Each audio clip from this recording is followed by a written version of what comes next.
ఫ్యామిలీలో ఇటీవల ఆనంద వాతావరణం నెలకొన్న సంగతి తెలిసిందే. రామ్ చరణ్, ఉపాసన దంపతులకు కవల పిల్లలు జన్మించడంతో మెగాస్టార్ చిరంజీవి గారు మరోసారి తాతయ్య అయ్యారు. ఒక అబ్బాయి, ఒక అమ్మాయి పుట్టడంతో అభిమానులు సంబరాలు జరుపుకుంటున్నారు. అయితే ఇదే టైంలో చిరంజీవి గారు గతంలో ఒక కార్యక్రమంలో తన కుటుంబంలో ఎక్కువగా మనవరాళ్ళు ఉన్నారని, ఒక మనవడు కూడా ఉంటే బావుంటుందని సరదాగా చెప్పిన విషయంపై ఇప్పుడు ట్రోలింగ్‌ని ఎదుర్కొంటున్నారు. రామ్ చరణ్, ఉపాసనలకు తొలి సంతానంగా పుట్టిన క్లింకార విషయంలో చిరంజీవిలో ఇంత ఆనందం లేదని, ఇప్పుడు చరణ్ దంపతులకు మగబిడ్డ పుట్టడంతో చాలా సంతోషిస్తున్నారంటూ ఒక జర్నలిస్ట్ ట్వీట్ చేశారు. ఇది సోషల్ మీడియాలో వైరల్ కావడంతో మెగా అభిమానులు మరియు ఆయనను ట్రోల్ చేస్తున్నారు. ఇది కాస్త మెగా కోడలు లావణ్య త్రిపాఠి దృష్టికి చేరడంతో ఆమె సీరియస్ అవుతూ లావణ్య ఎక్స్‌లో ఒక పోస్ట్ పెట్టారు. నేను సాధారణంగా ఇలాంటి ట్వీట్‌లను పట్టించుకోకుండా నా టైమ్‌లైన్‌లో వాటిని వదిలేస్తాను.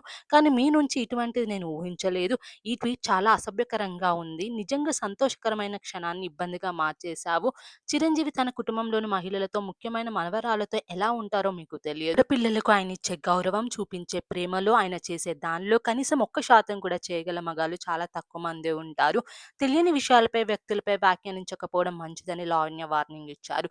దీంతో ఈ ట్వీట్ సోషల్ మీడియాలో వైరల్ అవుతుండగా ఈ దెబ్బకు జర్నలిస్ట్ తన ట్వీట్ డిలీట్ చేశారు. అటు మెగా అభిమానులు కూడా గట్టిగా బుద్ధి చెప్పారు. మెగా కోడలు అనిపించుకున్నారు మేడం అంటూ లావణ్య త్రిపాఠిని మెచ్చుకుంటూ కామెంట్స్ చేస్తున్నారు.